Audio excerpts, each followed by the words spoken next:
Hi everyone, good morning. And siguro ang una ko pong sasabihin ay maraming salamat po sa lahat ng sumubaybay, lahat po ng nanood at nakinig sa ating first week of the impeachment trial.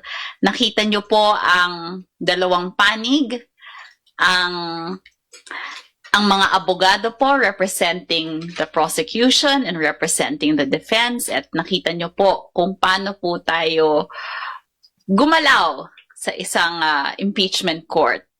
Nakita nyo din po ang ating unang witness at ang kanyang testimonya, at nakita ninyo na hindi natinag o nabasag ang testimonya ng ating witness na si John Mark Calilong. Umpisa pa lang po ito, naintindihan po namin na narinig ninyo ang closing statements ng dalawang panig. Kahapon po binigay ng depensa ang kanilang closing statement. Pero sasabihin ko po na hindi pa po tapos ang pagpresenta ng mga witness patungkol sa Article 4 or yung grave threats article.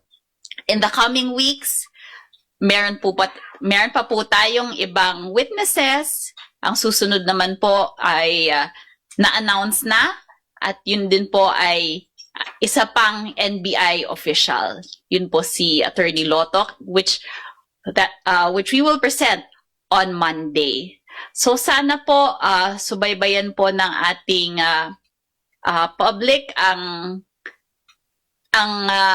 trial ng ating Vice President, at madami pa po tayong mapupulot na kaalaman dito, at kailangan po natin mailatag ang lahat ng ebidensya patungkol po sa 4 na articles ng impeachment.